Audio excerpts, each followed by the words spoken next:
तो भारत में 5 पैसे, 10 पैसे, 20 पैसे और 25 पैसे, इसके साथ साथ 50 पैसे के सिक्के क्यों प्रचलन में नहीं हैं।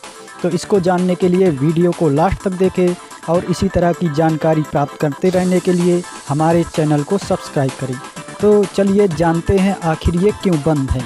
शायद आप ये सोचते होंगे कि दुकानदार इसलिए नहीं लेते क्योंकि जैसे हम इन चेंज पैसों को अपने जेब में रखते हैं तो इससे हमारे जेब का वज़न बढ़ जाता है, इसके साथ साथ और ये हमारे जेब से गिर भी जाते हैं।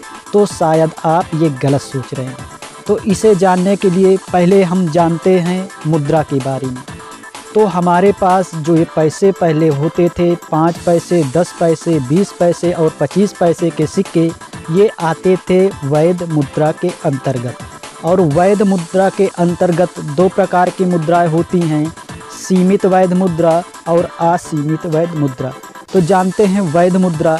अगर हम भारत में बात करें मुद्रा की, तो भारत में मुद्रा रुपए और पैसे के रूप में चलती है। तो वैध मुद्रा वैसी मुद्रा जिसका उपयोग जनता और सरकार दोनों ऋण चुकाने के माध्यम के रूप में करती हैं या भुगतान करने के रूप में करती हैं, उसे उस देश की वैध मुद्रा कहा जाता है। और यह लोगों को अनिवार्य रूप से स्वीकार करनी पड़ती है, जो वहाँ की केंद्रीय बैंक द्वारा जारी किया जाता है। सीमित वैध मुद्रा ऐसी मुद्रा जिसमें कानूनी तौर से एक निश्चित सीमा तक भुगतान किया जा सकता है, वह सीमित वैध मुद्रा कहलाती है। जैसे भारत में बंद हुए सिक्के 5 पैसे, 10 पैसे, 20 पैसे और 25 पैसे के सिक्के, ये सीमित वैध मुद्रा के अंतर्गत आते थे।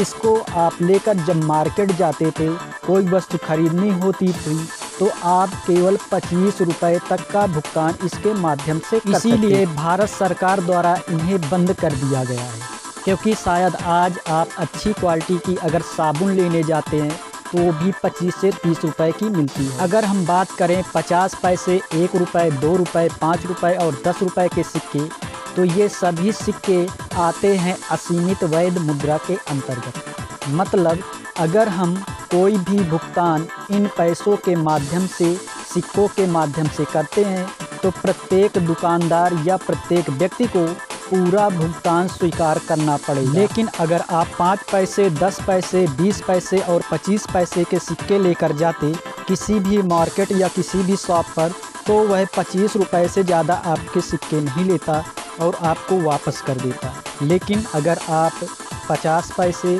1 रुपये, 2 रुपये, 5 रुपये या 10 रुपये के सिक्के लेके जाते हैं, तो आप जितना अमाउंट हो आपका पूरा का पूरा इन्हीं से पे कर सकते हैं।